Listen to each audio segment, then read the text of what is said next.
If you grew up watching over-the-top action movies from the 80s, full of explosions, cheesy one-liners, and ridiculous monsters, then John Carpenter's Toxic Commando might already be on your radar. But the real question is simple: is this game actually worth your money? Or is it just another zombie shooter with a famous name attached? Let's break it down. First of all, the game is a co-op first-person shooter built around fighting massive hordes of enemies. The developers behind it are Saber Interactive, the same studio known for large-scale swarm systems used in games like World War Z. That means one thing: when the monsters start coming, they don't stop. You'll be dealing with waves of infected creatures rushing toward you from every direction. The story itself is pretty wild. In the near future, a failed experiment trying to tap into the Earth's core accidentally unleashes a supernatural entity known as the Sludge God, which begins turning the world into toxic sludge and transforming humans into monsters. Your job? Stop the apocalypse. With a squad of questionable mercenaries who were apparently the cheapest option available.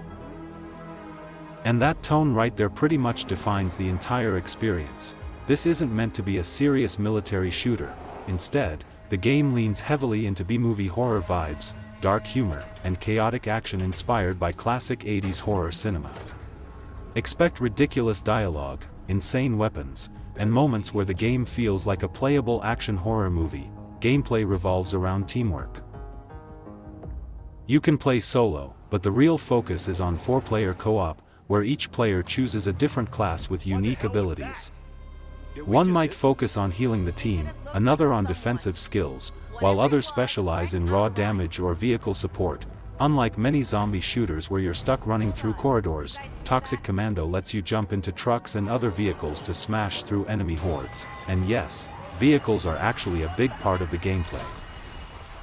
Unlike many zombie shooters where you're stuck running through corridors, Toxic Commando lets you jump into trucks and other vehicles to smash through enemy hordes, travel across semi-open environments, and reach objectives faster.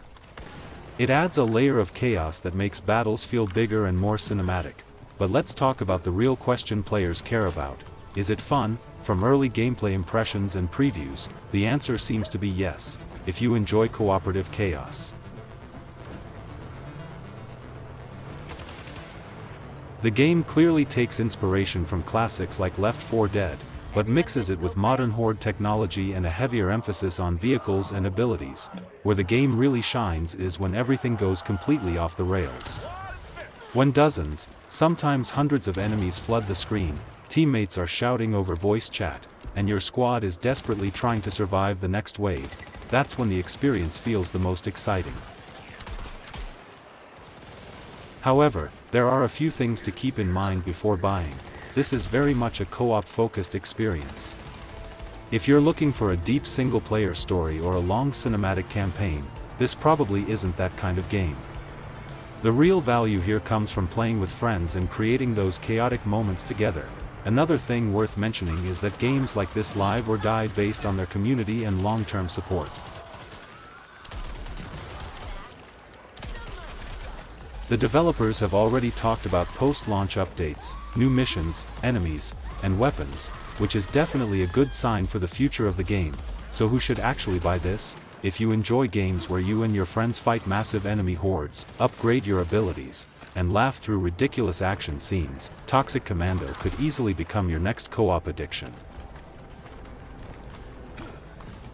But if you prefer slower, story-driven shooters or mostly play solo, this might not be the experience you're looking for. At the end of the day, John Carpenter's Toxic Commando looks like pure arcade-style chaos, loud, ridiculous, and unapologetically fun, and sometimes. That's exactly what a co-op shooter should be.